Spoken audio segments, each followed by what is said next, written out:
Good morning and welcome to all attendees to this webinar today on rethinking the future role of South Africa's coal fleet and considering the value of coal flexibility. My name is Chris Yelland, Managing Director at EE Business Intelligence, and I will be your host at this webinar, signed in from Johannesburg. Welcome also to our presenters, who will be introduced to you in due course. I will share a link with you now on the Zoom chat facility, where you can download the presenter biographies. So please take a look on this chat facility, and you can click on that link and view the presenter biographies. And welcome to you, the attendees, for your interest and participation today.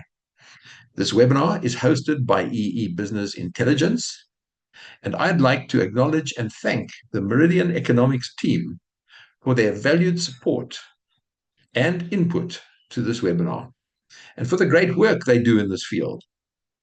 Just over 1,000 delegates have registered to attend this webinar to hear what the presenters have to say on the subject. This, of course, attests to the relevance of the subject matter being covered, as well as to the stature of the presenters. So may I thank the presenters up front for their participation and for the time and effort that they've put in.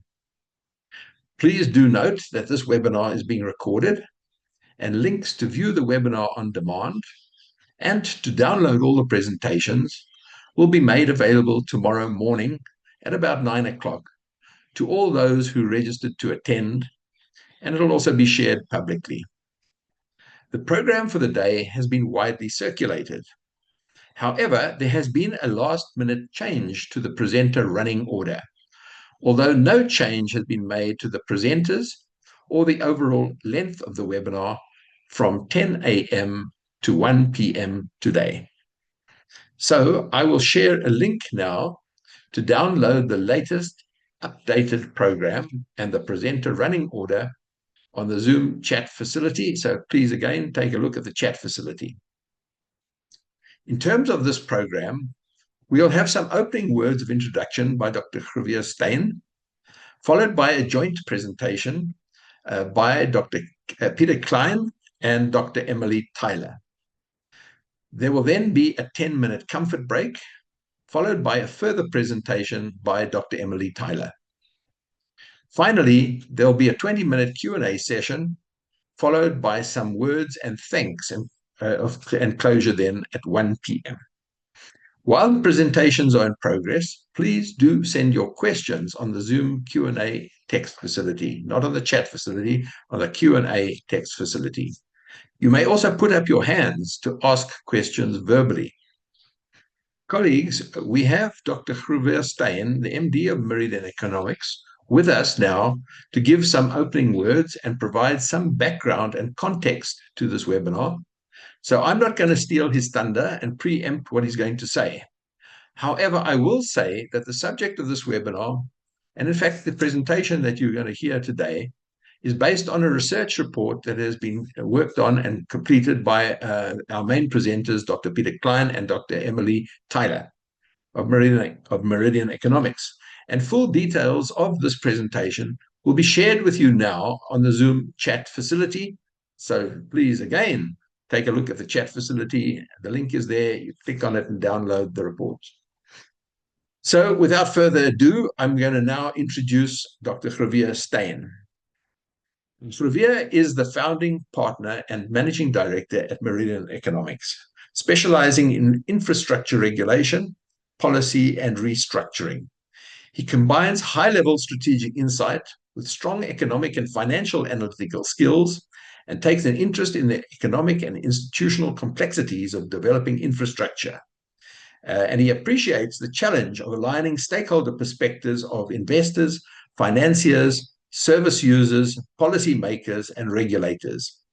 He has served on the President Ramaphosa's Economic Advisory Council and was a member of the President's Eskom Sustainability Task Team.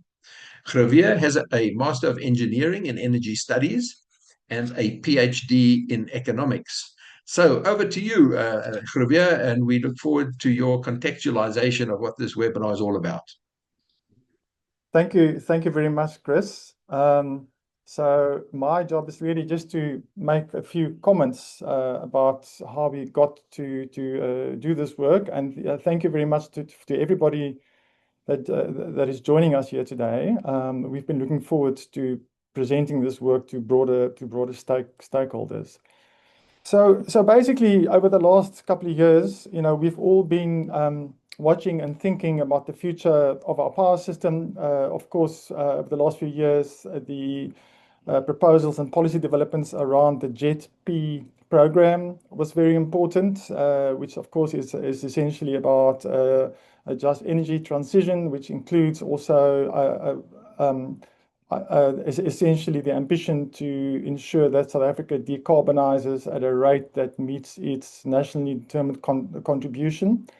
Particularly the discussions around the coal plants, increasingly we found that to be very unproductive from different stakeholders. As you can see in that little crow comics we showed you there, often the stakeholders would say, no, we need to extend the life of the coal plant, or others would say, no, we need to shut them down prematurely.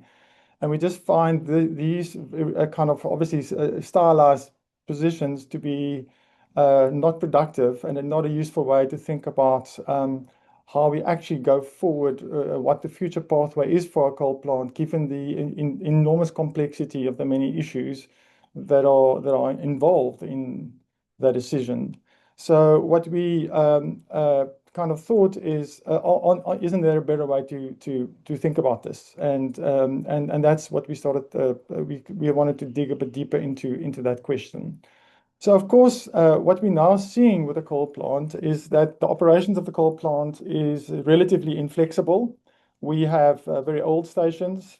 They can't very, and Peter will talk about the technical details of this, but essentially our coal plant is designed and built to run in base load mode. And that means that they're not very flexible. And of course, as we introduce more and more renewables into the power system, even at the relatively low levels where we are, which is probably around 10 or just below 10% at the moment, we're already reaching a point where where the system operator has to curtail at times production from renewable plants, which mostly in the middle of the day, right? So we're only beginning with this renewables program, and we have to curtail production of plant. Why? Because the coal plant is not able to ramp down to make space for more renewables in the middle of the day. And of course, we need to keep the coal plant on to provide the evening peaks and power through the night and the morning peak. And that, of course, means more expense and more pollution, etc.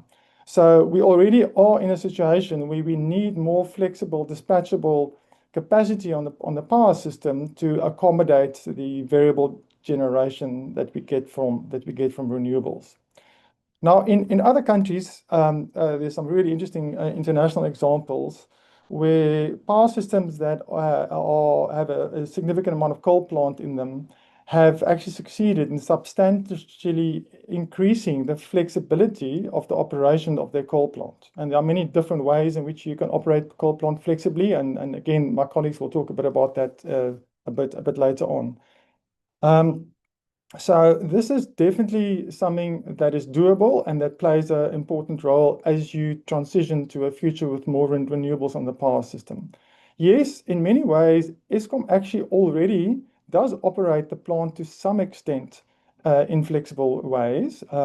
We have a minimum stable level to operate the plant at, although on average it looks like it's about at 70% of the capacity that's available at any time, so not very low. And yes, and plant is shut down now and then, mostly for maintenance or when they break down. But given that coal plant is so important in our power system, we actually have the most coal-intensive large power system in the world.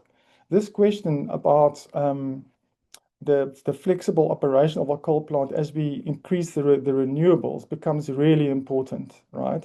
And so the question really for us is, as opposed to being a hindrance for introducing renewables, when you have to start curtailing renewables from very early on in the process, can coal plant become an enabler for greater renewable penetration in the power system, so that we can meet our decarbonisation objectives in the power system. So yes, there are trade-offs to be made when you think about how you provide flexibility to the power system. You can use coal plant, as we are arguing here. Of course, batteries can be important. Gas to power plants are often an important role. Pump storage assets, etc., right? So economically, we have to think about what is the best way for us to do that. The last point we want to make is, and that's what this study is about, is going to look at the role that coal plant should play in providing this dispatchable flexibility. The last point I want to make is that when one thinks about planning for the future of your power system, of course, the most important challenge that you're faced with is the problem of uncertainty and risk. So often when engineers run their spreadsheet models or their detailed models, you don't necessarily see all the risk and uncertainty that you actually are faced with. There's lots of uncertainty about the future states of the world that we'll be in, what will be the power demand, what will fuel and technology costs be, how will the climate impacts of climate change, how will that roll out, and how will that affect politics, climate politics in future. The political environment we're in today is not necessarily the same one will be in 10 years from now. And of course, there's also a risk around the delivery of projects, right? History shows that there's huge uncertainty around executing a power project in South Africa as well. Medupi, Kusile, Ngula, time and cost overruns. We also know from the REAP, the gas IPP, the BISA programs, etc., that are exposed to procurement delays. So the key issue is, how do we provide optionality to our power system so that we can increase the resilience over time? This is really valuable. The value of optionality and resilience in your power system is not necessarily obvious when you run single scenario or low scenario analysis. You have to specifically design your analysis to highlight and shine a light on the value of building in resilience into your power system. So at this point, I'm going to stop and hand over to my colleagues. Thanks very much for that introduction, Javier. So we're going to move on right now, and I'm going to be introducing the two main presenters today. And as I indicated, Dr. Emily Tyler from Meridian Economics and Dr. Peter Klein, also from Meridian Economics. So Emily leads the climate practice at Meridian Economics. She's an expert in energy and climate policy and strategy in developmental contexts. And Emily brings a lens of complexity and systems thinking with her disciplinary grounding in economics, finance, and political economy. Her professional experience has spanned carbon pricing and budgeting, climate finance, power sector modeling, policy instruments, corporate and investor carbon strategies, the international climate policy regime, and low carbon transition planning. Finding this interplay between practice and reflection particularly rich, Emily holds an honorary research associate position at the University of Cape Town's African Climate and Development Institute and is an IPCC scientist.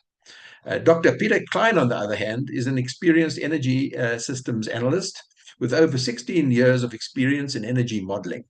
He holds a PhD in mechanical engineering from the University of the Witwatersrand and specializes in modeling and optimization of complex energy systems at both system and process levels. At Meridian Economics, Peter leads the energy system modeling team and plays a central role in developing national and industrial scale energy planning models. His work combines advanced numerical methods and optimization techniques with a strong proficiency in Python-based energy modeling tools and translating rigorous technical analysis into strategic insights. So we've got two exceptional presenters here today, well experienced and qualified in this subject. And so I'd like to now hand over to Emily, who will kick off on this joint presentation. Over to you, Emily. Thank you very much, Chris, and good morning to everybody. Peter and I are going to co-present the presentation today, which is aimed at giving the blackbirds a third option so that they can reduce their quarrelling. It is a modeling study that we undertook. It is very technical, and this we found was a particularly difficult piece of analysis.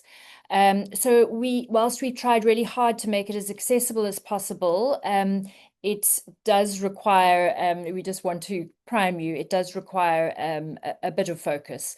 We're going to kind of to the end of making this accessible, we're going to give you a sneak peek at the findings before we even get into the method, and then we'll unwrap those and understand better the modeling that underpins it, before wrapping up with some implications after the comfort break.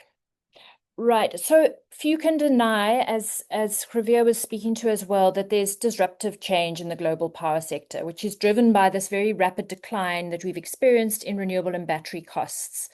And this leads to the future power systems that are most affordable and happily also cleanest, being variable dominated by variable generators.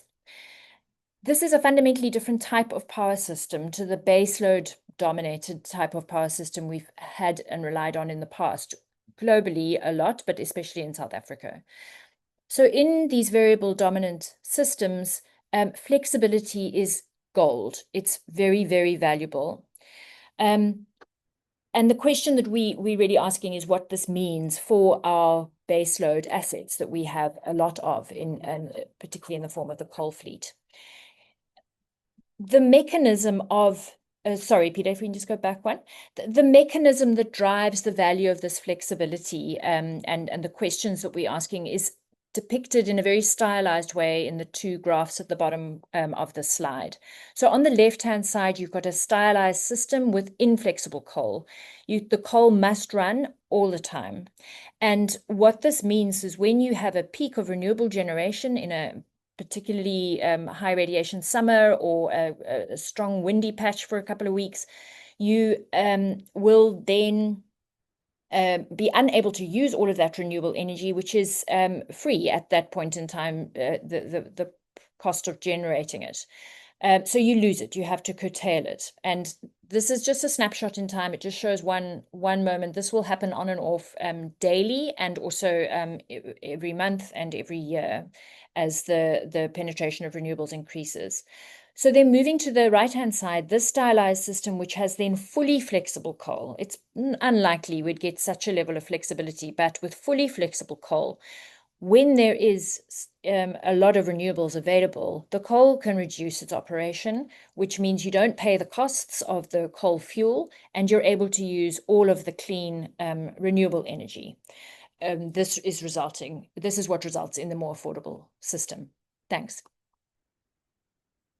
So major economies internationally are grappling with this challenge. India has been running a pilot since 2018 at looking how to reduce the renewables it's been curtailing, with some results both in percentage of renewables curtailment reduced, and then also the reduction in annual operating cost of the systems. In the US, coal-fired plants that have switched to seasonal operation have saved significant amounts for consumers.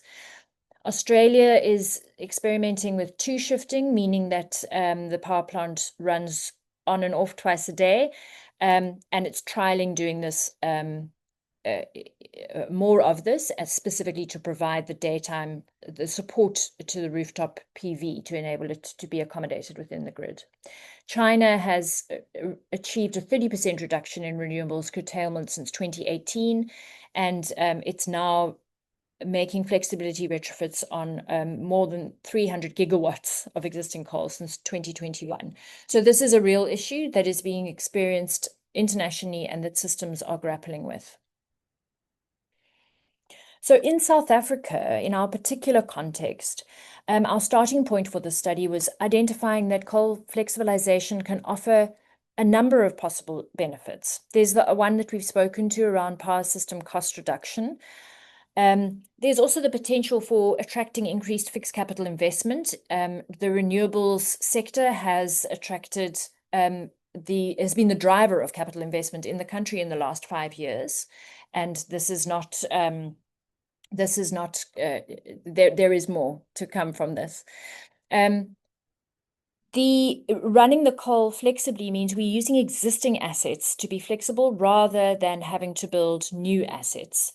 And particularly flexible capacity would include gas plants, which and others which new capacity just comes with the risks of delay to the build rates, financing risks, etc. If a coal plant is operated flexibly, it can stay on longer within the same emissions budget. So this means that the planning for the just transition can be extended and within the same emission reductions achievement. In terms of emission reductions, flexible operation of the plant can enable us to achieve our climate commitments and also provide resilience against changes in the pace of international decarbonisation. It also, flexible operation reduces, by reducing the amount of coal burn, it reduces the amount of SOx emissions under which are local air pollutants. And finally, the potential to if we were to accelerate the decommissioning of coal, we would need to build more fossil plants in the form of gas, which may then be locked in and be stranded depending on how rapidly the world decarbonizes and whether we're able to achieve our climate commitments. So the approach that we used in the study was by using a power system model. And this model compares the impact of different coal flexibility interventions on the cost of producing power, how much of what type of technology you need to build, how much fuel is required, and what are the resulting greenhouse gases and local air pollutant emissions. It's a fully open source model, and the input and modeling assumptions are available. So as Javier outlined, the optimal future pathway for the power system is subject to really significant uncertainties, especially so at the moment, given this phase of disruptive change. And we deal with this by developing 5 different macro scenarios, which comprise different assumptions around electricity demand, liquid fuel prices, the performance of the coal fleet, technology costs, and then carbon pricing. The model then determines the cost optimal power system pathways of the coal flexibility interventions for each of the 5 scenarios. We focus on the period 2030 to 2050 because we don't see too much value of coal flexibilization prior to this date. And importantly, the study does not take into account the cost of implementing coal flexibility interventions. We don't know what these costs are. Eskom may have some idea, but the full work is not in the public domain yet. But rather, our modelling approach aimed to quantify the value of these degrees of flexibility, and we'll speak more to this as we proceed. So there's definitely need for understanding how much these interventions cost. There are 4 types of interventions we consider. The first is reducing the minimum stable level. This is the lowest power output the coal plant can sustain before it will need to shut down for technical reasons. The second is to increase the operating ramp rates, how quickly a unit can increase or decrease its power output to follow demand. The third one is to add cold start. So this means how many times in a year a plant can be taken offline for at least 48 hours and then brought back on. So this allows the plant to be taken off for 2 days, 3 days, 3 months, 6 months, if it is not required. The final one is the decommissioning profile. Plants can be decommissioned according to the fixed predetermined schedule, which is the current practice, but also allowing plants to decommission when they're not needed by the system as aid system flexibility. We're not looking at additional warm starts and startup time, the 2 shifting intervention, because the South African coal fleet is too old and in order to make this a sensible option to look into. So then finally, before I hand over to Peter to delve into the modeling aspect in more detail, this slide gives you the key takeaways of our study in one slide. So where we started was this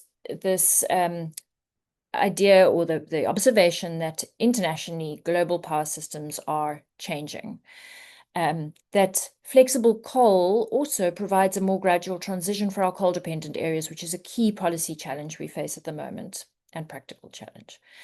That there is this binary nature of the discourse around the coal fleet future, which is polarizing and paralyzing in terms of real next steps and what can be done.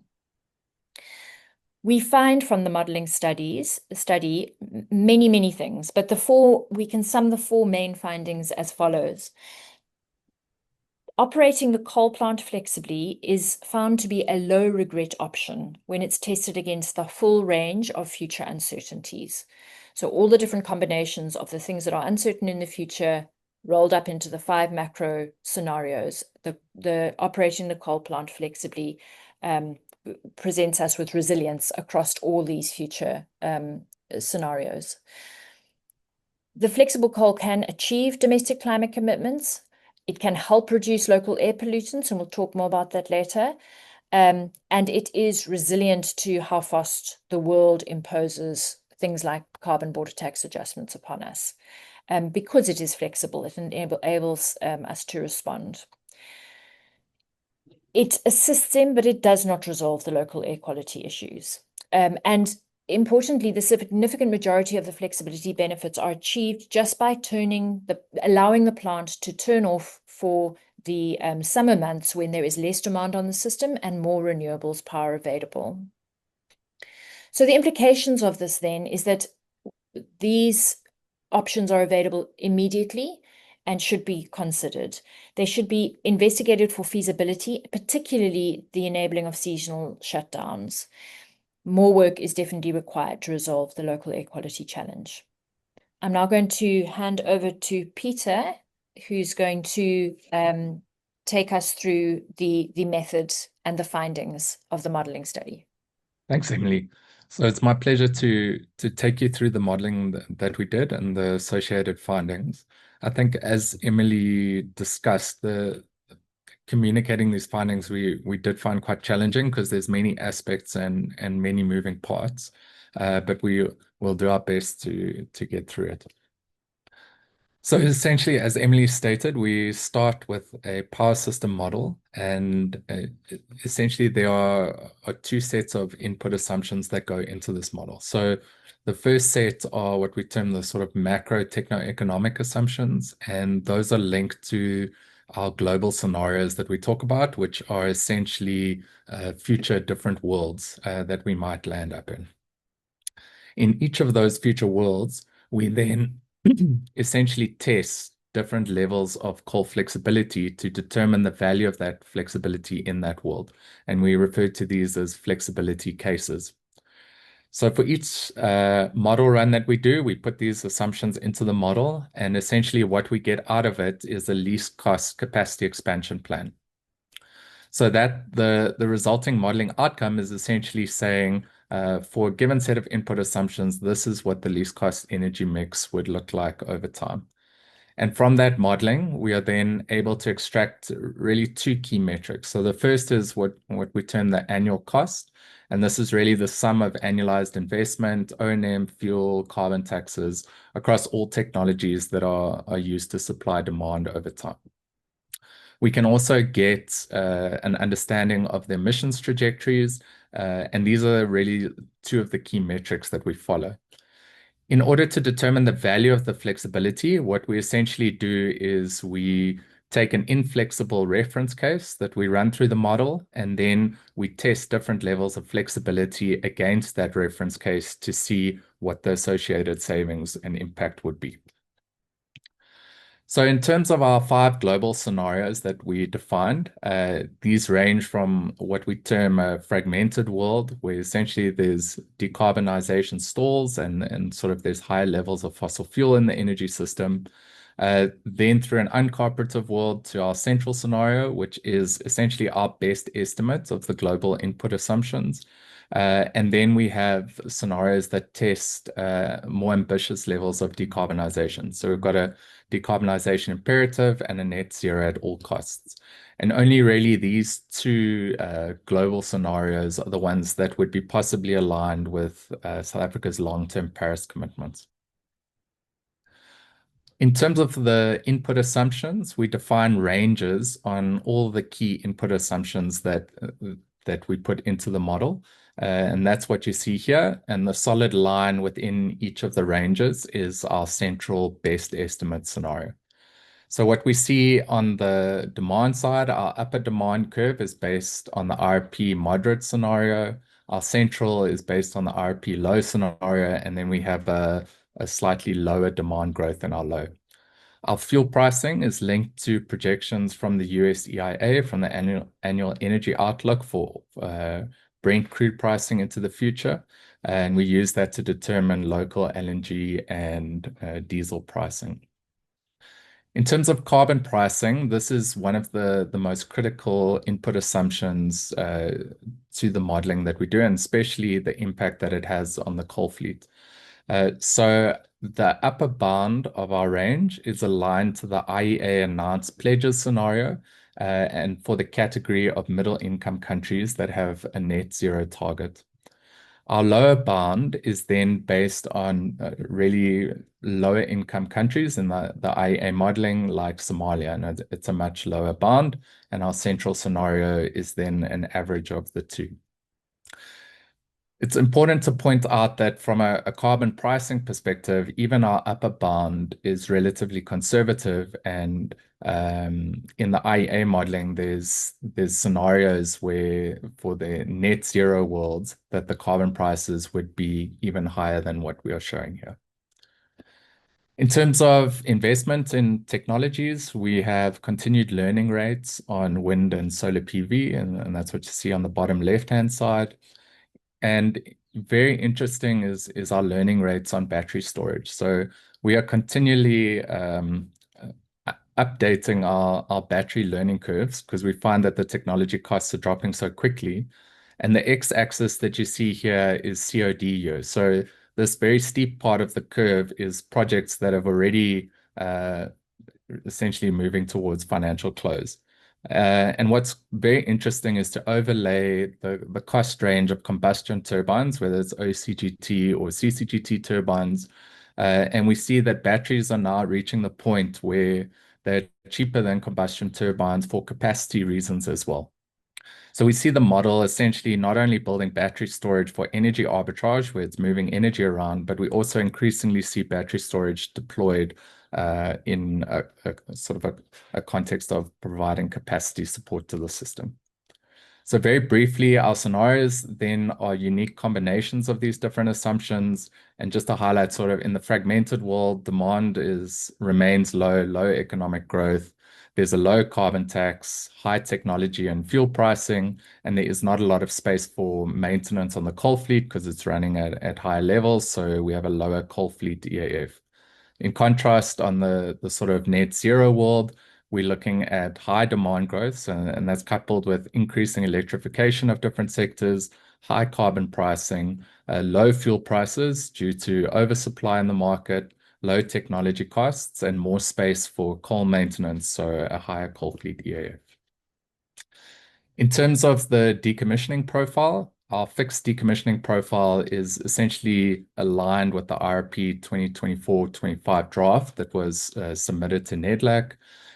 This is essentially the delayed version of the Eskom 2035 shutdown plan, where all capacity is moved that was going to be decommissioned prior to 2030 is decommissioned in 2030, and Tutuka is moved to decommissioning in the early 2040s. It's important to point out that we have not modeled kind of what has been proposed in the promulgated RP and the extension of coal lifetimes by an additional 10 years. So we select our inflexible reference case as a combination of the least flexible assumptions for the coal plant across these interventions. So this includes a 70% minimum stable level, which we've tried to estimate from using the Eskom data portal data.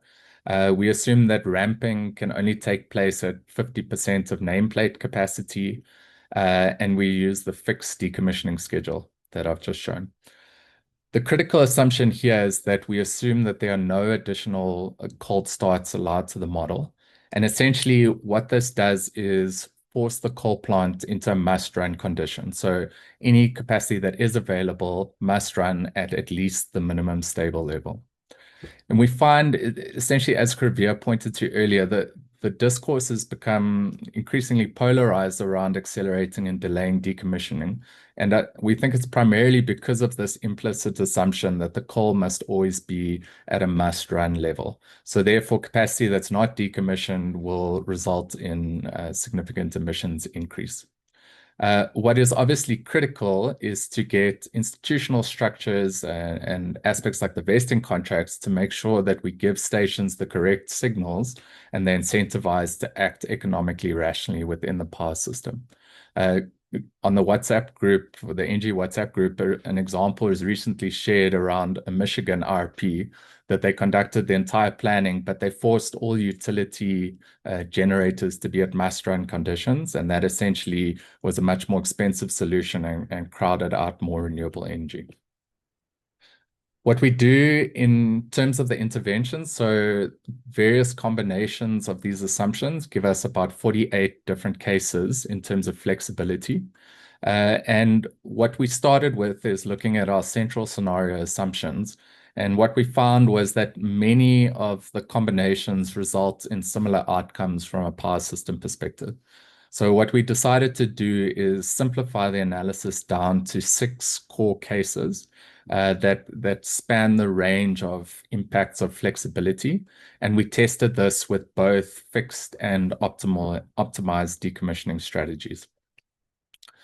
So this is quite a busy slide, but just to quickly go through it. So on the x-axis here, these are combinations of different flexibility interventions. So you've got on the top level, ramp rate, minimum stable level, and additional cold starts.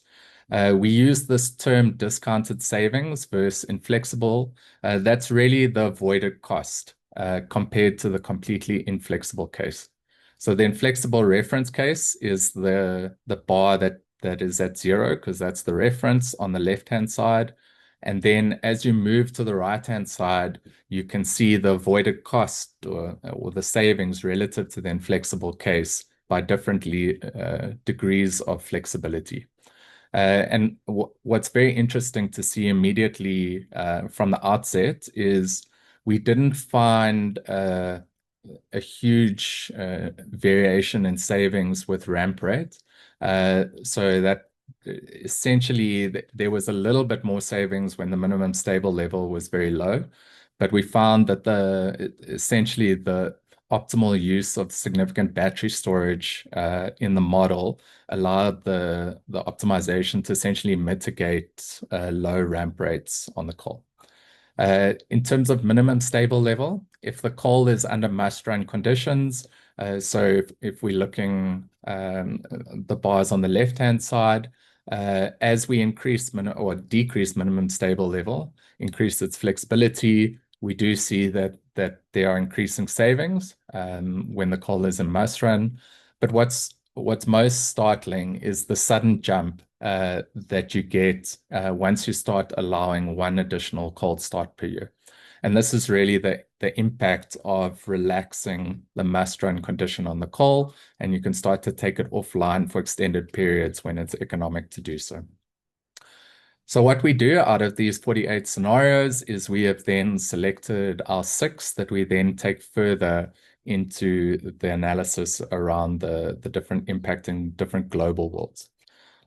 So we essentially have our 6 selected scenarios from our very inflexible reference case to our most flexible case that has multiple additional cold starts per year, very low ramp rate, very low min stable level and a higher ramp rate. And we take that and we take these 6 and we test them in the different worlds that we've seen. So that's sort of the method that we've been through. I'll pause here if there's any reflections or additions that you'd like to add, Kravia. Thanks, Peter. Just sort of the sound there. Thank you. Perhaps just to emphasize one part of the design of the study, which of course is quite a bit to get one's head around if you're just hearing it for the first time, is the distinction that we've made between what we call states of the world or global scenarios, or even in short term, just a scenario. So that's about the world that you're in, right? So how the world could be different in terms of decarbonisation required, or power demand, or any of those things is essentially outside of the power sector, and that affect the power sector, or that affect the power sector in general. And then we've said we are going to investigate different cases of the how one can achieve coal flexibility, and that's in that very complex graph that Peter showed of combining the different ways of achieving coal flexibility. So then what we're doing is we are mapping different coal flexibility cases against different states of the world or scenarios. So when we use the word scenarios, we intend to talk about different states of the world. And then the cases is about different cases for achieving coal flexibility. So I think it's important to make that distinction very clear. Thanks. Great, thanks, Ravia. So we'll jump into the modeling findings. So just as a sort of primer, essentially we'll be presenting the modeling results for each of the scenarios, and we'll show it all on one slide so you can see how the outcomes differ across the different future worlds. So there's quite a lot of data on a slide, but just to give a primer, there's really going to be three types of graphs that we're going to see. So the first on the left-hand side is a summarized metric. It'll typically be savings or emissions, and that's over a whole period from 2030 to 2050. And that in terms of the savings, it's discounted into present value terms. And that's always relative to the inflexible case, which will be the far left-hand side. So the x-axis there represents our 6 different cases for flexibility. Then we will have some graphs that also have a temporal x-axis. So here we're looking at things that how certain things might evolve over time. So it might be capacity, energy, we might have some cost graphs. And then finally, we also have some line graphs where what we've done is taken our 6 scenarios and we've really selected 3 of them. The most inflexible, the seasonal shutdown case, which is an inflexible plant with just 1 additional cold start per year, and the fully flexible. And then we look at what some of those impacts might be, for example, on capacity or energy usage over time. So the modeling results are split into 5 different categories. We start with the first assessment, which is the impact of flexibility on the power system and associated costs. Then we'll dig a little bit deeper into seasonal shutdown as a primary intervention. We'll look at the impact of coal flexibility on both gas to power and emissions. And then finally, the impact of optimized decommissioning in the cases where we can't improve coal flexibility. So starting with the first topic here, I think the most important point that's coming out of the modeling is that it is cost optimal to reduce the capacity factor of the coal fleet across all scenarios that we studied. And what happens is when you have a very inflexible coal at must-run conditions, essentially that provides a floor that you can't ramp the coal down to what would be cost optimal. Once we start to introduce significant flexibility into the system, we see that across all different worlds that we studied, the coal capacity factor reduces significantly over time, and especially in the scenarios that prioritize decarbonisation. So essentially, this is a graph that looks at the delta between the most flexible case and the inflexible reference. So in the top line, we have capacity. In the bottom line, we have energy. Anything that is positive is essentially, that means there's more capacity or more of that capacity type in the flexible case. And anything negative, it means that there's less of that capacity. So essentially what's very clear is that moving from inflexible must-run plant to fully flexible plant results in a significant increase in the amount of renewable energy that is deployed in the system. And we see that primarily solar PV and batteries are the winners here. We also interestingly see that there's a decrease in the need for peaking power. So that's shown in the negatives on the capacity. We need less OCGT than if the plant was inflexible. Then if we look on the energy basis, it's really the reduction in coal output that is creating the space that can then be filled with high levels of renewable energy. And that could be upwards of 50 terawatt hours of additional solar PV that can be absorbed in the system in some of the scenarios. So now we'll focus a little bit on costs, and we're going to zoom back in on the central scenario. This is really aligned with our best estimate of different input assumptions.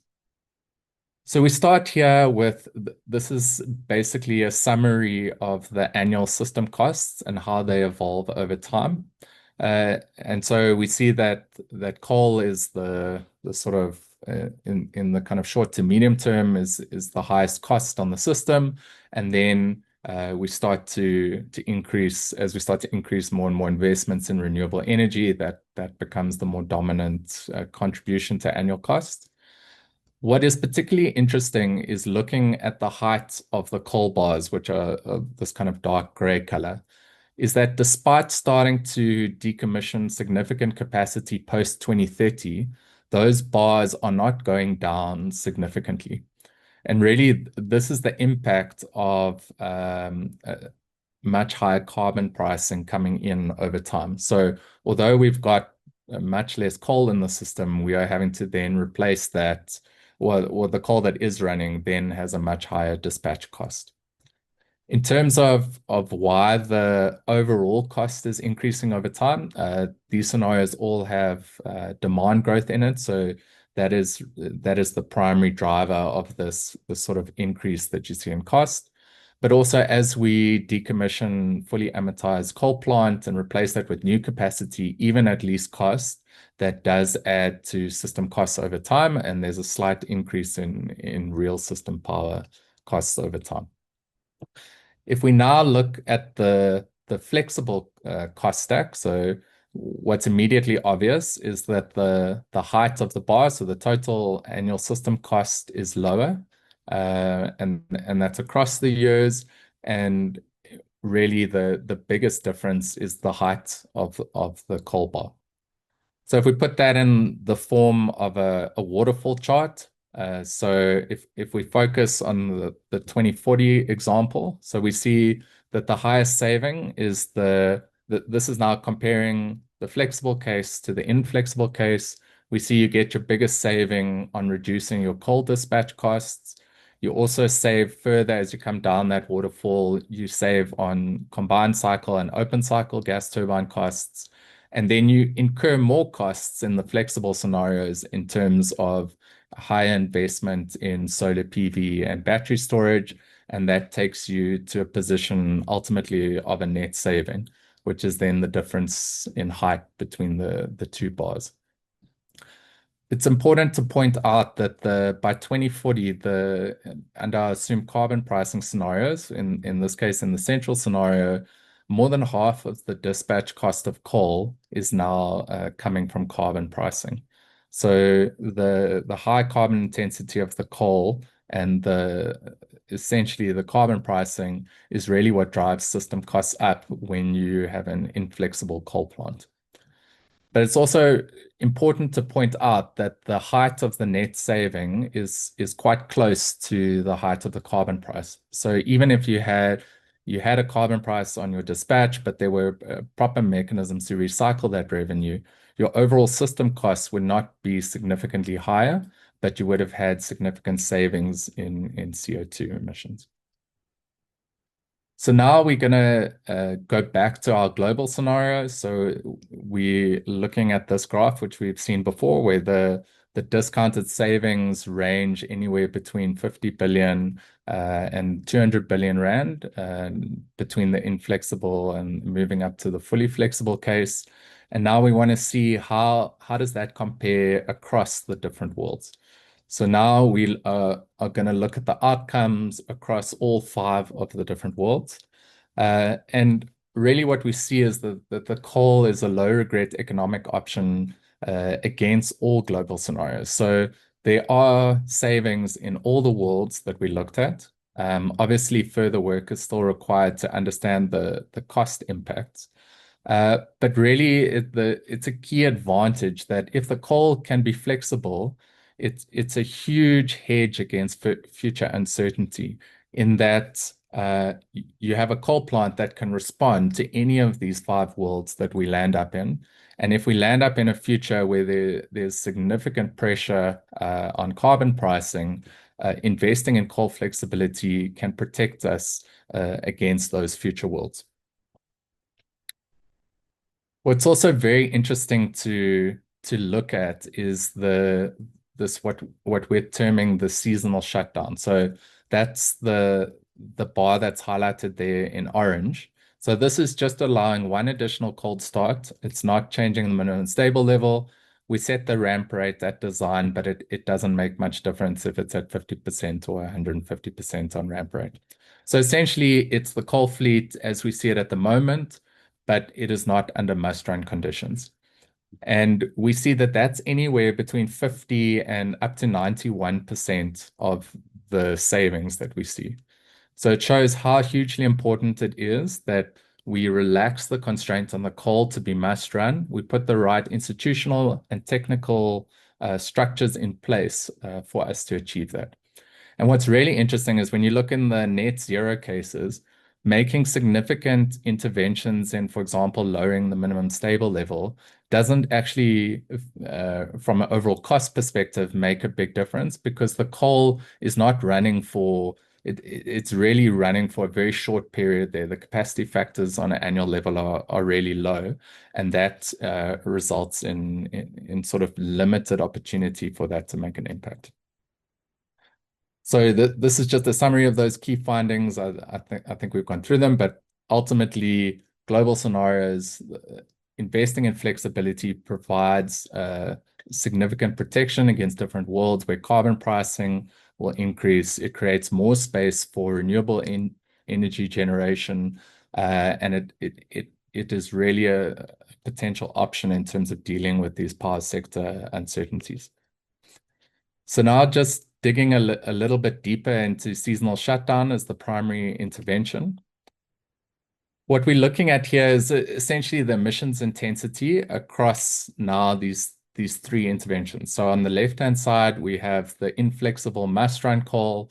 In the middle, we have seasonal shutdown. And on the right-hand side, the sort of fully flexible, most flexible coal.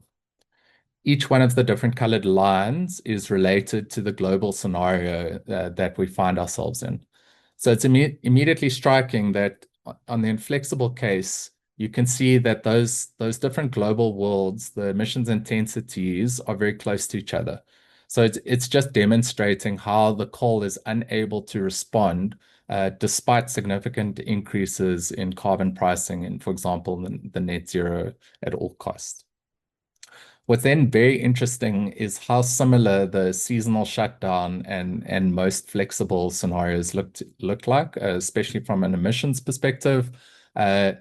So just relaxing the must run gets you in a very similar ballpark from emissions intensity, and it allows this response where as we move from a fragmented world to a net zero world, that the power system and the optimal power system is able to respond, ramp down the coal as necessary, and increase investments in renewables. So just demonstrating what this looks like. So this is an example coming out of the model. So we see actually already by 2030, there is some capacity that has started to take offline. So capacity that's put into seasonal shutdown is shown here as the purple capacity. The outages due to our assumed EAF profile is the gray, And then the sort of dark gray is the available capacity that is generating power. So we see already with the amount of renewables that we are forcing into the system by 2030, in December, January, there's already capacity that is being taken offline and put into shutdown. But really post 2040, we see this trend emerging where ultimately in the summer months, the least cost from an energy system perspective is to take the coal offline to start that capacity up in March to August, run that through the winter periods, use it for providing capacity support and energy in winter, and then shut it down again in summer when our renewables are at peak generation. So this is what's optimal from a kind of emissions perspective and cost perspective. Obviously, there's a lot of kind of future technical work around things like grid stability, inertia, investments in synchronous condensers, which Eskom is already looking into, which are critical that you can maintain the stability of your system as you take an increasing amount of coal offline. So we're not saying that there aren't real technical challenges there, but this we're positioning as an option and an optimal way to make use of the coal, obviously subject to how those constraints can be addressed. So just in terms of what creates this kind of very seasonal optimization of the coal. Well, it's quite clear when we look at energy systems that are predominantly solar PV. In the summer months, we have sustained and on average across broad geographical regions, we have high reliability on the solar PV, and that's what you see in the top left-hand corner there. And then as we move into the winter months, obviously there's a drop and quite a significant drop in the average output. So that's already creating space that needs to be filled with additional dispatchable generation. And this is then combined with the load dynamics. So in summer, we have a flatter demand profile and less peaks. And obviously in winter, overall, the demand profile is high across the day, and there are much higher peaks that need to be met.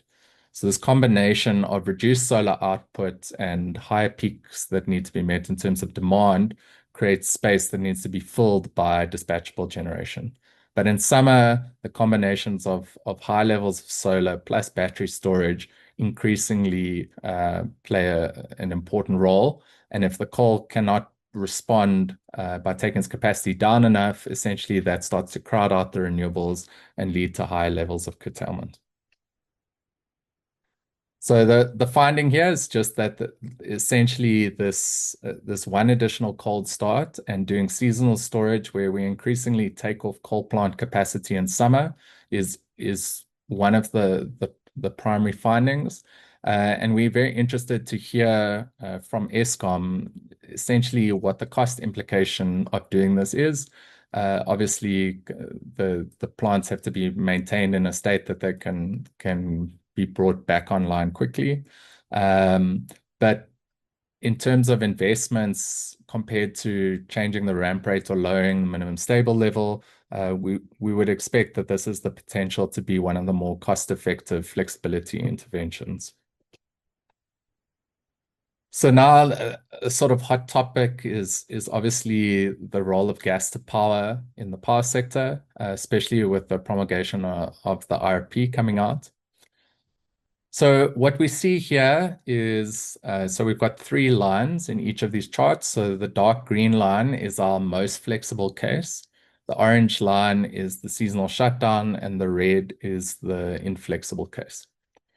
So the first point to point out is that essentially across all our modeled scenarios, our least cost energy system requires less gas than is currently planned in the IRP.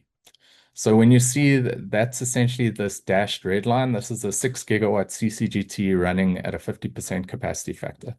So even in our sort of fragmented world where decarbonisation has stalled, we see less gas in there than the sort of in the order of 180 petajoules a year. What's also striking is that the amount of optimal gas in the power system varies hugely by future scenario.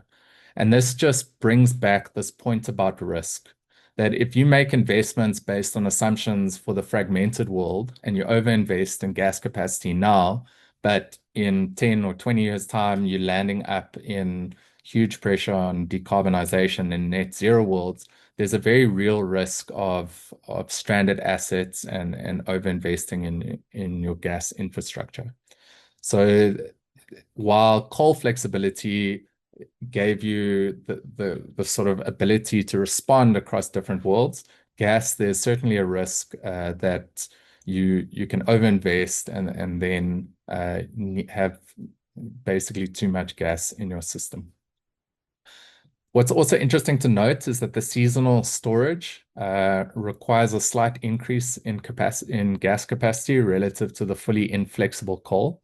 And that's just saying that ultimately what's cost optimal is to do seasonal storage of the coal, even if it's inflexible, and then fill in the gaps with running the coal when it is running, for example, in winter, or in summer, filling in those flexibility gaps with a bit more gas.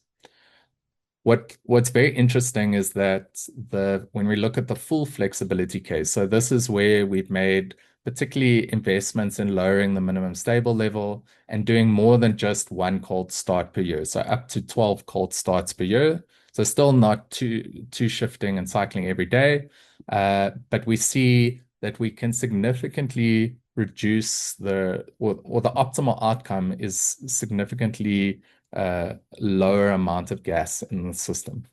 So once you start to get that intraday, intra-month flexibility into the coal, that starts to play a similar role to what a mid-merit combined cycle gas turbine might be playing. So we have a very we have a very specific approach to how we model gas in our model. So if we look at the RP, it essentially lumps all combustion turbines as gas. And it doesn't make a distinction between if it is run at sort of mid-merit or in peaking role. When we speak to the gas industry, we understand that it's very difficult to contract gas for peaking roles where it's going to be at low capacity factor and highly, highly variable. So for example, LNG deliveries have to be scheduled months out, and likely, even if you could contract for that peaking capacity, the price of the gas would be significantly higher than what's assumed for mid-merit plants. And that really just takes you sort of back into a place where peaking capacity could either be provided by liquid fuels, which we think is likely more realistic, or gas contracted on a flexible basis, but at a price that would be significantly higher. So what we see here is that we do need a significant amount of combustion turbines that will provide flexibility to the system. And across all our modeling, sort of by 2050, anywhere between 10 and 20 gigawatts of that capacity. Where we differ from the RP is that that immediately gets all lumped into gas, and there's very limited information on what the actual offtake volumes will be. And that's really the critical distinction. So we need a lot of combustion turbine capacity, but the capacity factors on that are ultimately going to be very low. So lower volumes of actual fuel offtake. What's interesting to note when we're looking specifically at the amount of peaking that we need. So if we focus on the central scenario in terms of the capacity, if the coal stays inflexible, we need to significantly ramp up and quite quickly ramp up the amount of peaking capacity that we need in the system. So it's by 2035, we're talking about almost doubling the amount of OCGT capacity that is in the system. And obviously, there are very real risks in terms of current supply crunches around OCGT. And the sort of stories of that the supply lines for OCGT are incredibly constrained at the moment, and it's very difficult to get production slots in terms of securing that capacity. So that is a real risk, that if the coal stays inflexible, we still need to get more dispatchable capacity online, but are we going to be able to get it online by 2035 at the current rates? In contrast, when we look at the more flexible cases, we see that it flattens that curve, especially in the 2030s to 40s. So it just creates more space for those investments to happen, and it de-risks any challenges with procuring that capacity and getting it online as soon as possible.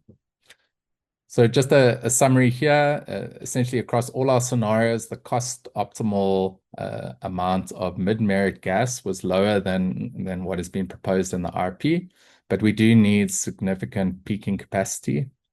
The optimal amount of mid-merit capacity varied hugely across our scenarios, indicating a risk of stranded assets. Seasonal storage actually requires a slight increase in gas offtake compared to inflexible coal, but investments in further reducing minimum stable level and allowing an increased number of cold starts has essentially significantly reduces the amount of mid-merit gas required. But this is quite a nuanced outcome, and it's certainly this is without taking into account the investment costs that would be required to achieve that. And once there's better information about that in the public domain, then it's possible to make a better comparison in terms of the flexible coal and its interaction with gas. So I'm going to pause here and hand over to Emily to discuss the emissions. Thank you, Peter. If you can, I'm now going to talk to the two types of emissions, being the greenhouse gas emissions in absolute terms. We had a preview of what happened in relative terms, and then also the local air pollutant emissions. So one of the findings from the modeling is that a flexible coal fleet, if we look at the extreme on the right-hand side of flexibility in a net zero world, which is what we have committed to under our climate policy, is that a flexible coal fleet can achieve our climate commitments. We avoid 1 gigaton of CO2 emissions by seasonal shutdowns alone. So you can see from an emissions perspective, as you get into the more ambitious decarbonisation territory that is aligned with the Paris Agreement, the seasonal shutdowns do a lot of the heavy lifting. Peter, can we, thanks, go to the next one. That's great. From this slide, if we see the top of the bars are the inflexible coal that is not able to switch off, that must run, so non-optimized decommissioning. This shows that this graph is telling us that the climate commitments there are two options for us achieving our climate commitments. We can either accelerate our decommissioning, or we can flexibilize our coal. Running the coal at a fixed must-run basis to the end of their technical lives cannot achieve our climate targets. When we turn to local air pollutants, we are focusing here solely on SOx because of the time frames. Eskom has credible plans to address PMs and NOx emissions within early 2030s, but SOx remain an intractable problem. What we see what this graph is showing us, on the bottom axis, we have got the months of the year. So we're getting the sense of the impact of the seasonal variation. The top of the green shaded area is relative to an inflexible coal fleet. So there are the full flexibility savings versus the inflexible coal fleet are demonstrated by the green shading, and then the portion of that is achieved by the seasonal shutdown is shown in the orange. And you can see that as one goes through time from 2030 to 2040 to right up until 2050, the SOx emissions reduce, but reduce primarily in the summer months. This is not great for how emissions impact the pathway from emissions to local health, because they are worse in terms of impacting local health in winter. So this finding is not as positive on local air pollution and health impacts as maybe we would have liked. It does, however, I think what is important, it does make progress on the problem. So importantly, running the coal flexibly will improve air quality, but it does not enable compliance with the minimum emission standards. It also does not reduce the problem of health particularly in the Mpumalanga area. There's the MES regulations as they currently described are binary, which is either reduce concentrations, not volumes of pollutants, or shut down. So there's a mismatch between this thinking and what is allowable under the regulations. Eskom secured compliance suspension or exemptions to 2030, but to date, these regulations have not been enforceable, and primarily because of security of supply issues. So coal flexibilisation can possibly progress this situation if considered in conjunction with the options of accelerating the closure of the worst polluting plants in the worst areas. And it's important that health impacts are prioritised. Thanks, Peter. Back to you. Oh, sorry, the key findings. So what can we take in terms of the emissions is that flexible coal can fully support the achievement of South Africa's climate commissions. The only other way to achieve our climate commitments is to accelerate decommissioning. Seasonal shutdown halves SOx emissions, but it doesn't bring the plant into compliance, and there still remains a significant local health issue. But it does, therefore, in both these instances, provide policy options that should also be considered in conjunction. There's a tension and a trade-off between these two. Thanks, Peter. Back to you. Great. Thanks, Emily. So I'll essentially just take us through some final results that look at if we were to move away from this fixed decommissioning schedule and look at an optimized decommissioning schedule, what might that look like? So essentially in optimized decommissioning, what we do is we provide that option to the model. So from a cost perspective, the model is then able to decide when is the best time to decommission that plant. So when it does decommission a plant, it then essentially saves the fixed operation and maintenance costs for that plant. And essentially, obviously, that plant is no longer then running and contributing power to the energy system and its associated emissions. So what we're showing here is the coal energy that we get out from each one of our 5 different worlds. And what's very interesting is to look at essentially comparing the red line. So the solid red line in each case is the inflexible plant with fixed decommissioning. The dashed red line is then that same inflexible plant, but we optimize its decommissioning profile. And what's interesting to look at immediately is how far those two differ from each other across the different worlds. So in the fragmented world, essentially, there isn't a significant acceleration of decommissioning the inflexible plant.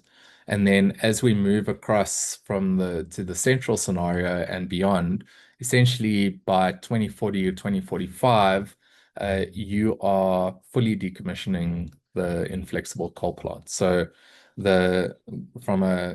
if you can't ramp it down and do the seasonal shutdown, the best thing that you can do is take it offline, and that obviously results in the significant emission savings.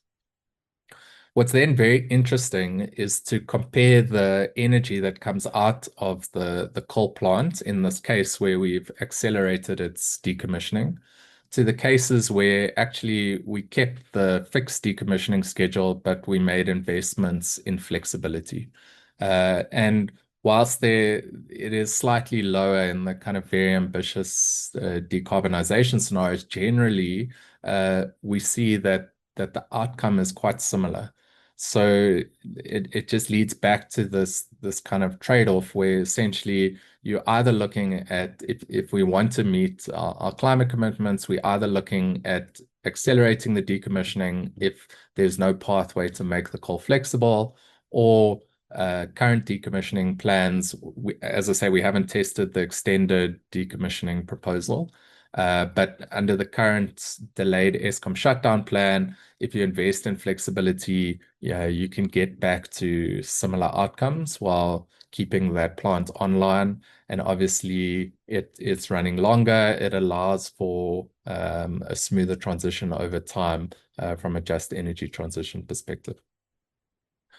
So this is just essentially what the outcome would be if you were to optimize for the decommissioning. And again, you see that point that sort of if coal's inflexible by 2040 across at least 3 of the scenarios, you are aggressively decommissioning to get to the order of 10 gigawatts of capacity by 2040, and even earlier in the net zero world. So the final point is the impact of accelerating the decommissioning of the coal plant and what that means in terms of other dispatchable generation in the power sector. So what we find is the scenarios where we've rapidly accelerated decommissioning of the coal plant, especially in the inflexible case, is we then need a rapid build out of mid-merit gas to provide that dispatchability in the system. So essentially, the big risk here is that if you rapidly accelerate the coal plant, then you have to at the same time ramp up significant gas infrastructure, and there's risks around the sort of timing and just the implementation of that capacity, but also about that capacity being a stranded asset then in the future, if you that you kind of have all this additional gas, but it's more in a transitionary role, and by the later stages post 2040 you ultimately don't need that much gas in your system. So there's this risk of locking into a big gas outcome if we decommission the coal too quickly. So I think that's basically a summary of kind of where we've got to. Accelerating decommissioning is really necessary in an inflexible coal world.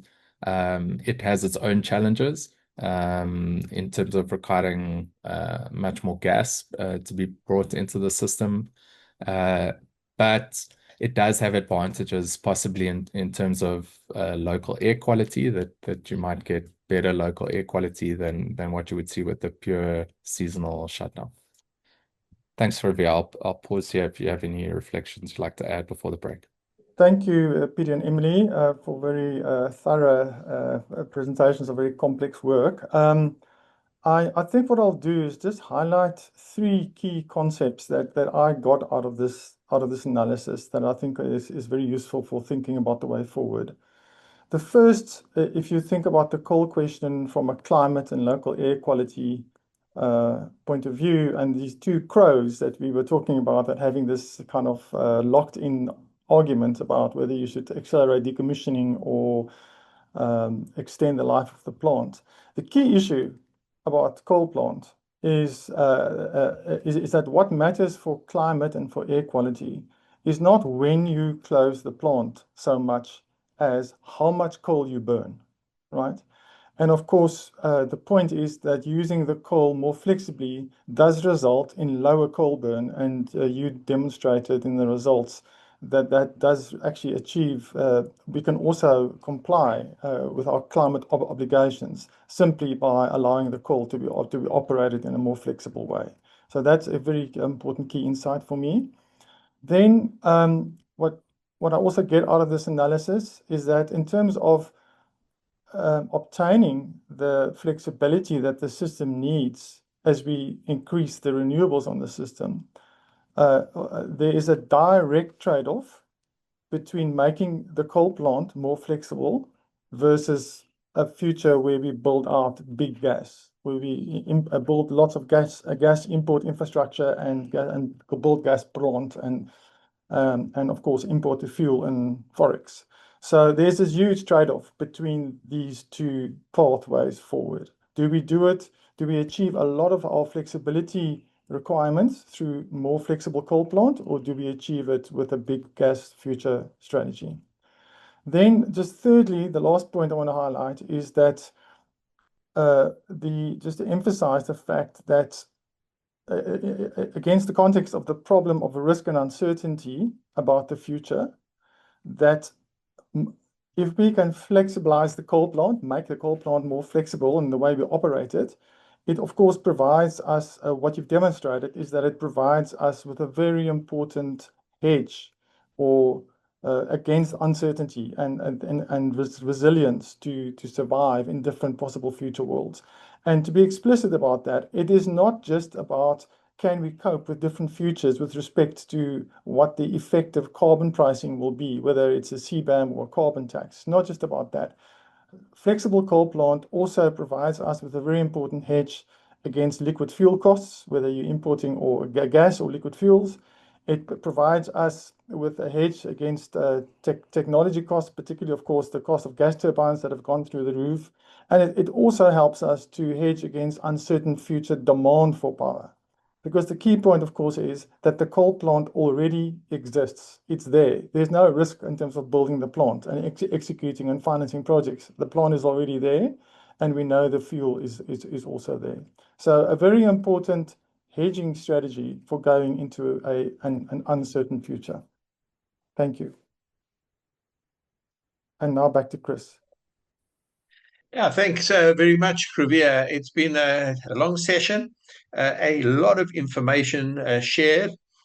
Please do take a look at that link where you can download the presentation to really study and analyze the information in much more detail. And this will be shared also in our feedback report to all all attendees and those who registered to attend this webinar tomorrow morning at 9 o'clock. But it's now time for a 10-minute comfort break, a most welcome one at that. So with that, I'm just looking at the time. It's 22 minutes past 12. Can I please ask you to be back here at 12:30? So we'll have an 8-minute comfort break instead of the 10-minute because we're slightly over time. And that will help us catch up a bit. So with that, let's call this comfort break. And I would like to mention now that Emily Tyler is going to come in with about 10 minutes indicating some of the implications of the study and the project that she's outlined, and what are these implications and what is the road ahead for us. So with that, over to you, Emily, if you can switch on your microphone, and over to you. Thanks very much, Chris. So what remains for me to do is to take these modeling observations and consider how they might translate into the situation we find ourselves in the real world at the moment. Peter, thanks. So certainly what we've seen through the modeling is that the findings support the case to expand our thinking from the two binary options of accelerating and decommissioning or closing or expanding the fleet, to consider running the coal fleet or the individual coal plants more flexibly. This provides us a really valuable option. It's entirely consistent with international research and experience, and we actually see that inflexible coal starts to become a handbrake on transition and the integration of renewable energy.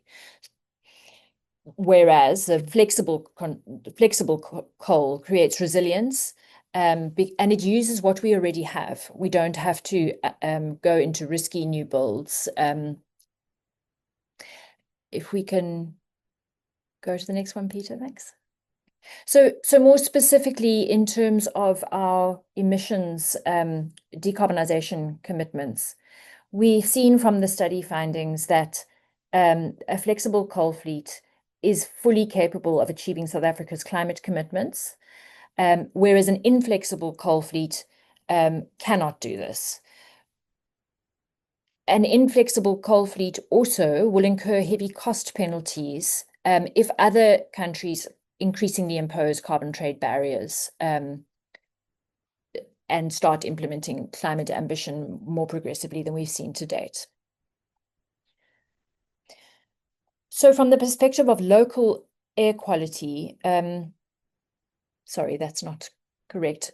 The shutting down coal plants seasonally is the very clearly demonstrated in the study. It's a top priority. So it achieves most of the flexibility benefits. And in addition to these, seasonal shutdowns are technically relatively easy to implement compared to some of the other interventions. They seem to be, we didn't go into the costs of these interventions, but it would appear that they are likely to be low capex. They're primarily about planning and scheduling.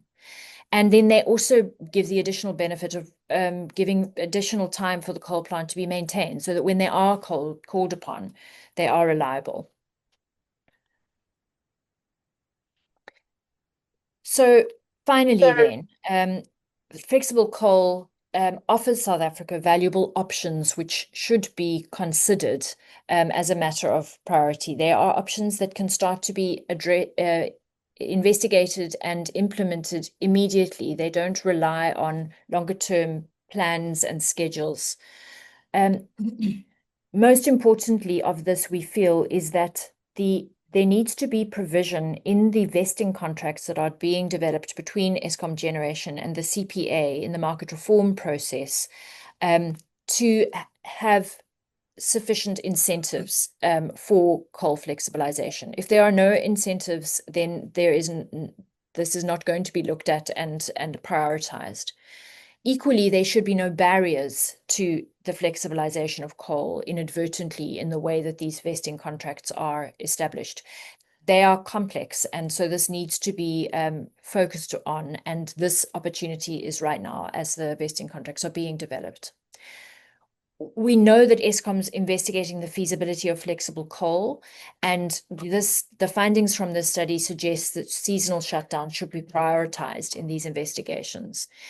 In the Minister of Environment's determination on the MES non-compliance issues, one of the conditionalities of suspension of compliance was to make public, that Eskom make public its flexible studies on the individual coal plant. This will give a better idea of which plants are more suited to flexibilisation, which ones.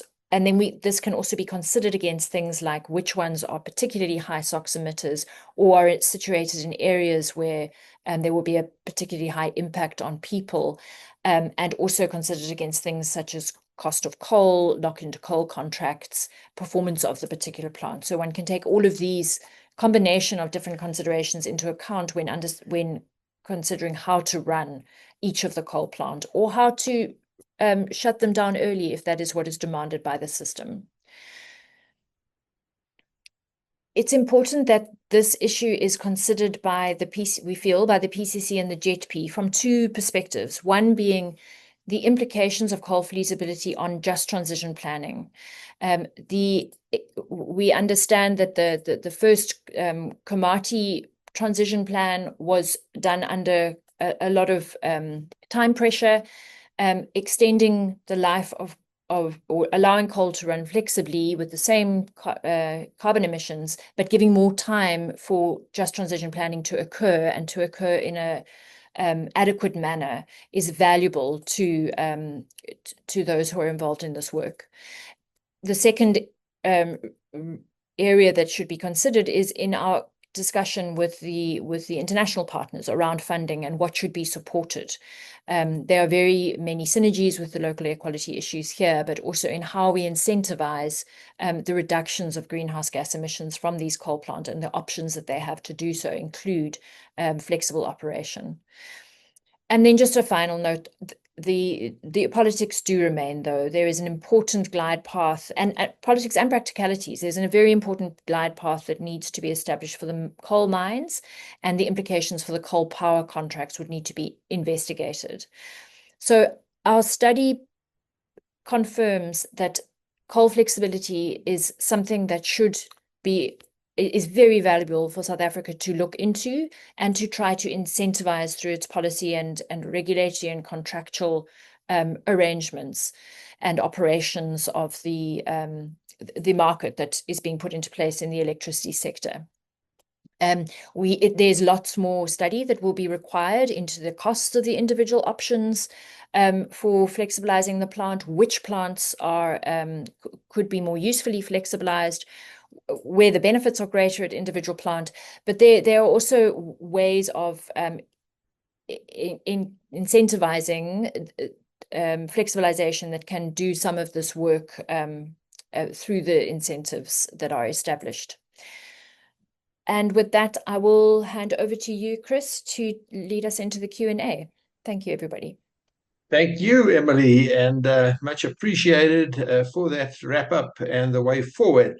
I personally found this an extremely interesting set of presentations, information, a complicated subject indeed, but one which I think, as you rightly said, Emily, expands the option from two noisy crows shouting at each other, one for accelerated coal shutdown, and the other for life extension, and really presents some further optionality, some nuance to the subject, and bring some options that are not just binary, one or the other.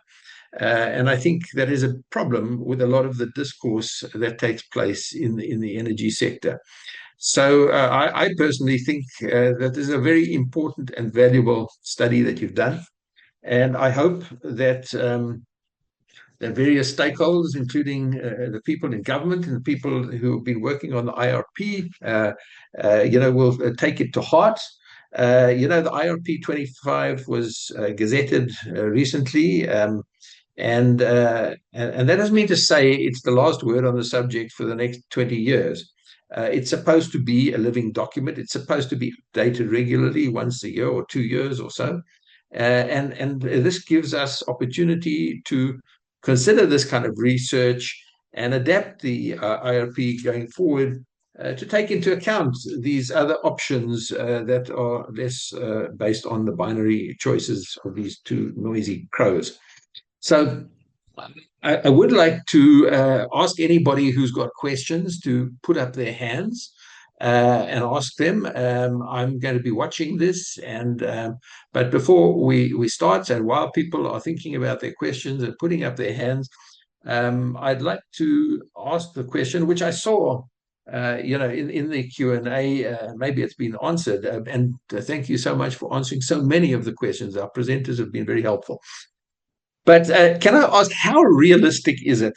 Because I don't know the answer, but how realistic is it to reduce this minimum operation threshold to 40% of the nameplate value? How realistic is it? Is it a pipe dream? Is it possible based on your research? And what kind of cost could this come at, capital cost, to achieve, if it is possible, but at extra investment? What kind of cost? I mean, is the cost so much as to make this option ridiculous? I'd like to pose this maybe to Peter Klein or to Emily, whichever one of you wants to field this. Yes, thanks, Chris. I mean, certainly there are case studies globally where plants are being operated to minimum stable levels in the order of 40%. Some even have been trialed at lower than that. Often that will be state-of-the-art equipment. It will be quite interesting to get Eskom's perspective on how the more modern plants can respond in terms of reducing minimum stable levels. So Kusile and Medupi in particular. And of course, the people who are are best placed to give feedback on these kind of problems are the technical people within Eskom themselves. And what we are trying to do in this study is essentially say, from an overarching perspective, what is the value of doing this intervention? And then the hard work is really about figuring out, can it be done, and are the costs and benefits worth doing it within that value of this intervention?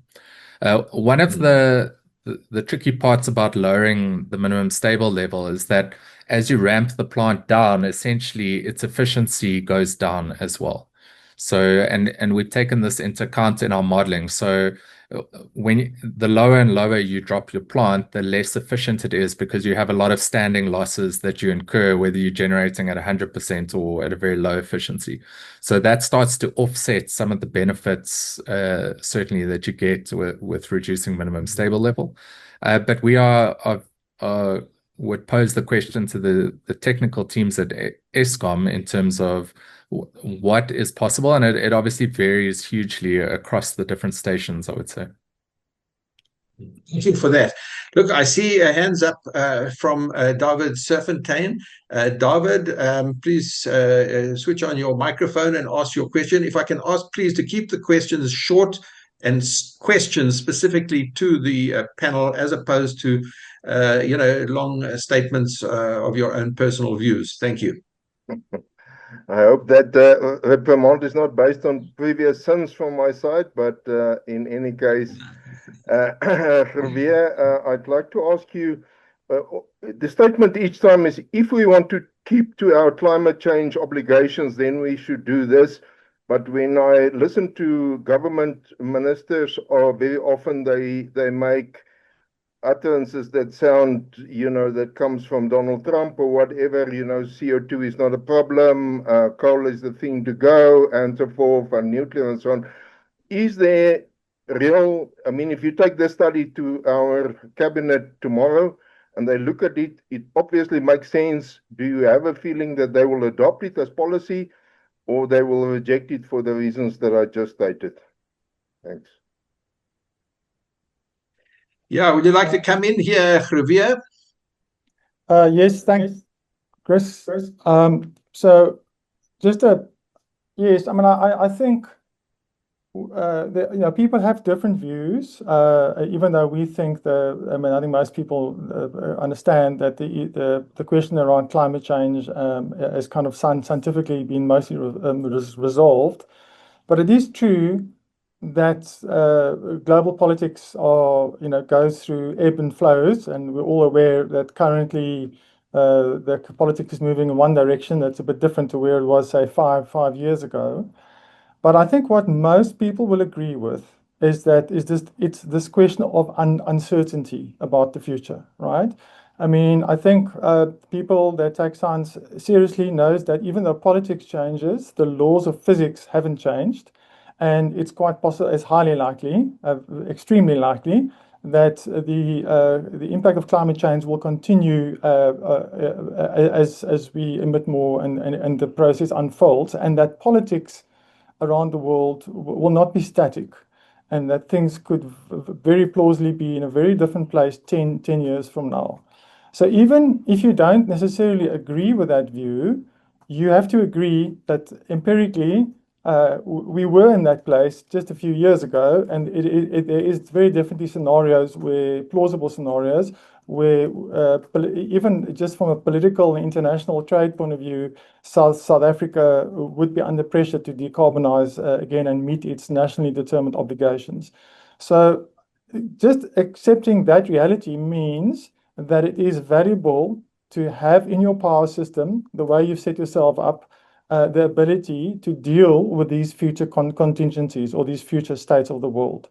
And I think that is why we are hoping that even though there are potentially different views or different interest groups involved here, that having an approach that gives you more optionality and makes you more resilient in the face of potentially very different futures that could unfold is essentially the smart way to go. Thank you. Yeah, thanks for that, Javier. And I think you've hit the nail on the head. The value, what is the value of flexibility in an uncertain world? it is valuable to be able to respond flexibly if you are uncertain about the future. And I think you made that point crystal clear. I see another hands up from Etienne. Again, Etienne, please just restrict this to questions to our audience. We're running out of time. Thank you. If you can switch on your mic. Thanks. And thank you for the great presentation. Much appreciated. The concern I've got is MES, in that in terms, when you run a power station at partial loads, you will emit more concentration of emissions because your plant's not running at optimal design capacities.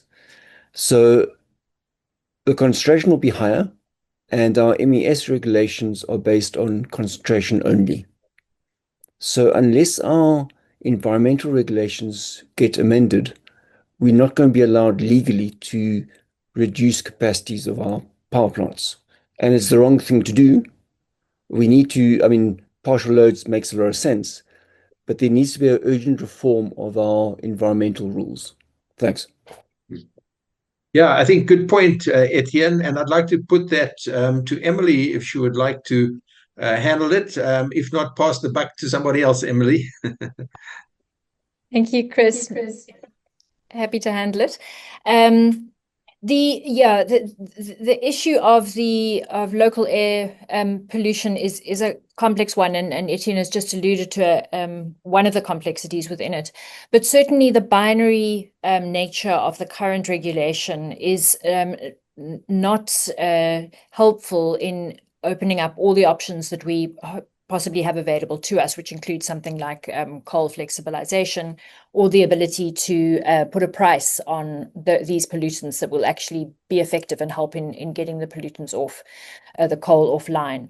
So I would support Etienne's call in the chat for regulatory reform. This was something that the Air Quality Forum recommended to the minister that was looked into, because we seem to keep on meeting this impasse between the coal has to run in terms of energy security.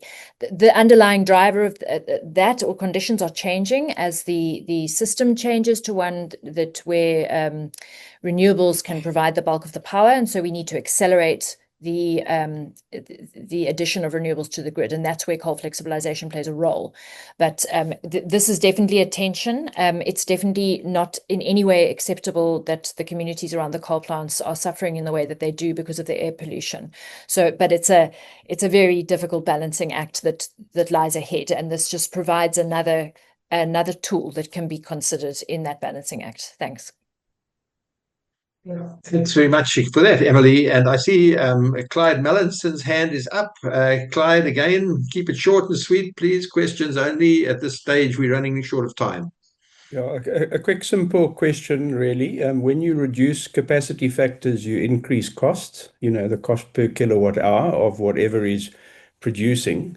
Would there be a commensurate reduction in Eskom staff that are associated with the coal-fired power stations to reflect the reduced capacity, and also a reduction in head office staff and everything that would go with everyone who's kind of involved with running or managing or operating coal fleets? Because presumably their requirements would be, maybe they would work on a 6 months, 6 months on, 6 months off shift, if you like.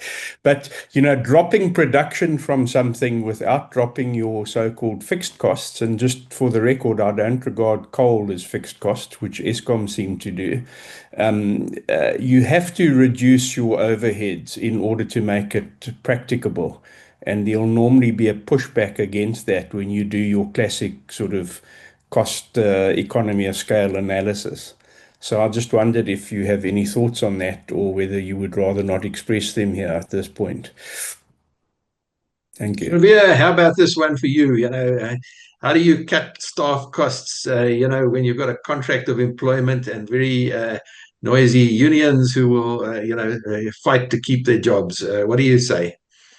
Chris, I actually think the easy way out for us is just to ask Peter to explain again how we modeled the cost structure, and that's maybe the place to start. So Peter, over to you. Essentially, the way that the model works is we have fixed and variable costs, and we do not modify. So our fixed costs are completely fixed and not dependent on the capacity factor. So unfortunately, fixed O&M costs by Eskom coal plant there's not a lot of info in the public domain. But certainly we take, from a conservative perspective, we have not reduced the fixed costs as the capacity factor reduces over time. So that would be the equivalent of the same fixed O&M needed to maintain the coal plant now, whether that is running at 10 or 20% capacity factor. What's very interesting is when we look at what those fixed costs are on a sort of rand per megawatt per year, our estimate of those and sort of informed by some of the EPRI work, and as I say, we don't have the exact numbers, but they're generally in the same range as the annualized costs you would incur for a combustion turbine.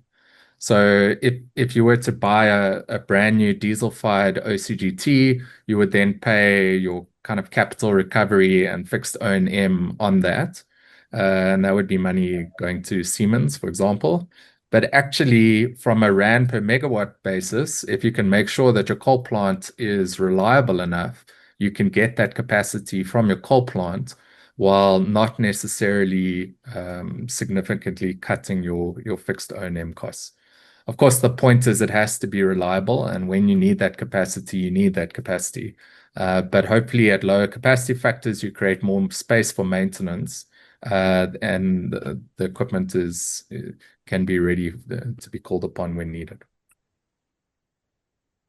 Yeah, thanks for that. Just a point, in manufacturing, one tends to treat hourly paid staff as a variable cost, and office staff as a fixed cost.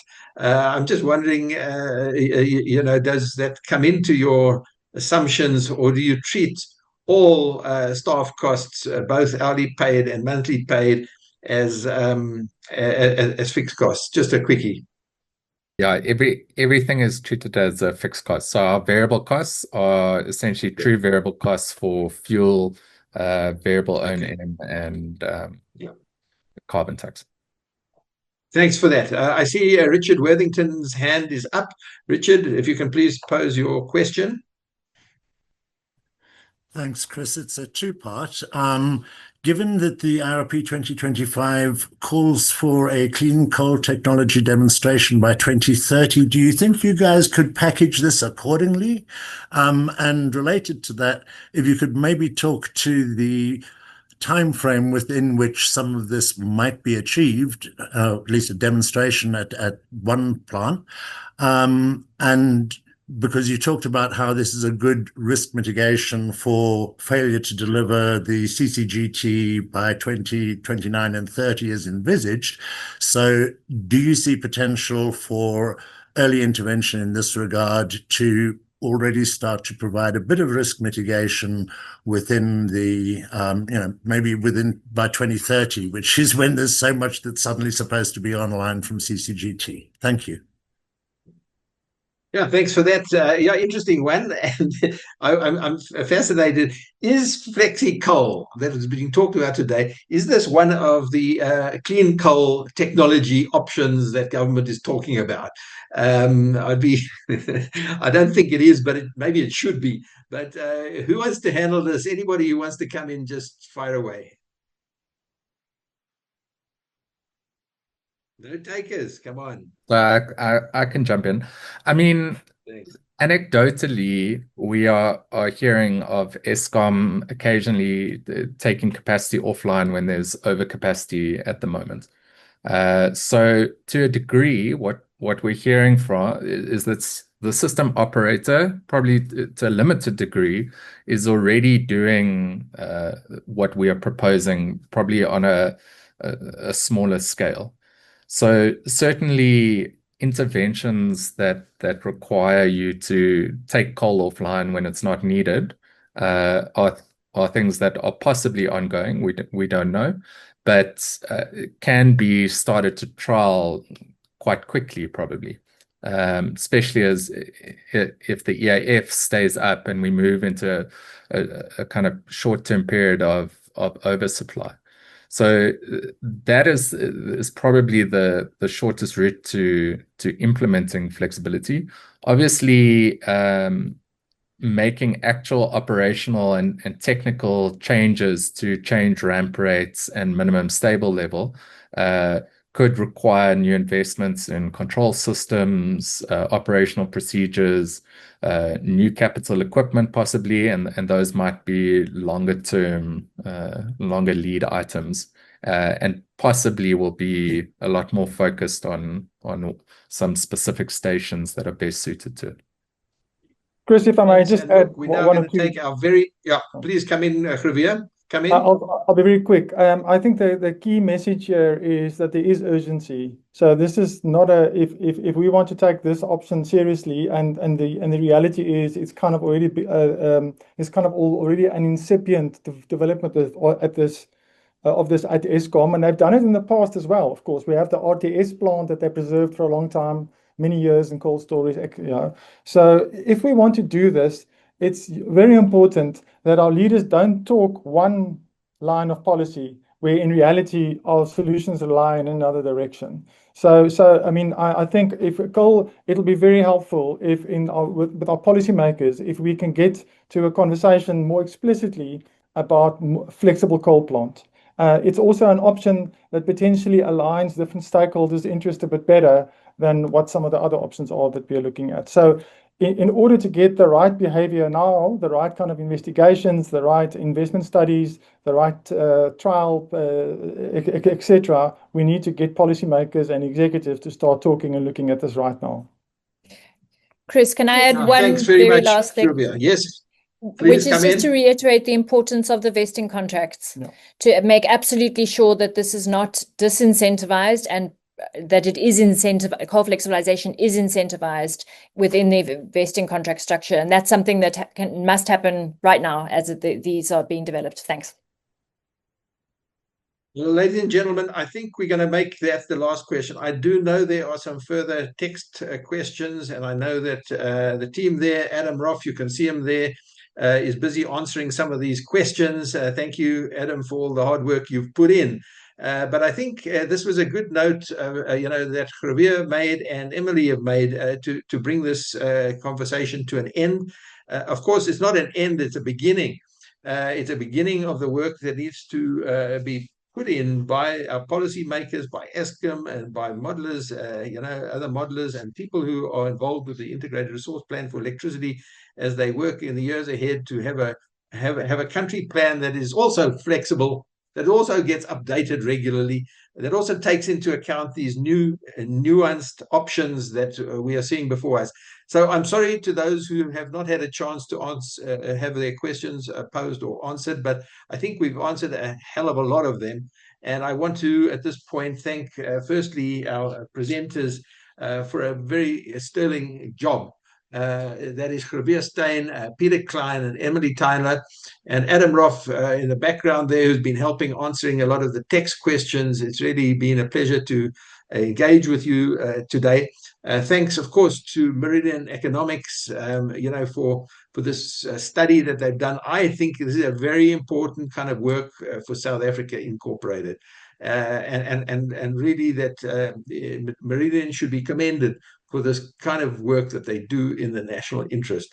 So with that, I'm going to also just let you know again of our next webinar, which is going to happen on the 17th of December, is on a very important topic, that is energy performance certificates, which is really applicable to building owners and to tenants of buildings in order to meet the new requirements of the law, which require energy performance certificates, for buildings over a certain size, and the tenants have an important role to play in meeting these objectives. So we're going to have the Deputy Minister of Energy and Electricity, as the opening keynote presenter, a specialist from the Department of Energy and Electricity who deals with energy efficiency, as well as some really expert presenters from various institutions, as well as the private sector. So please keep your eye open for that. We'll be announcing that webinar on Monday or Tuesday next week. Thanks to everybody who's attended this webinar. Thanks for those who's asked questions. Your questions are invaluable and help us focus on the important issues that you may have. So I'd like to say cheerio and thanks for the great webinar today, and we look forward to seeing you again. All the best.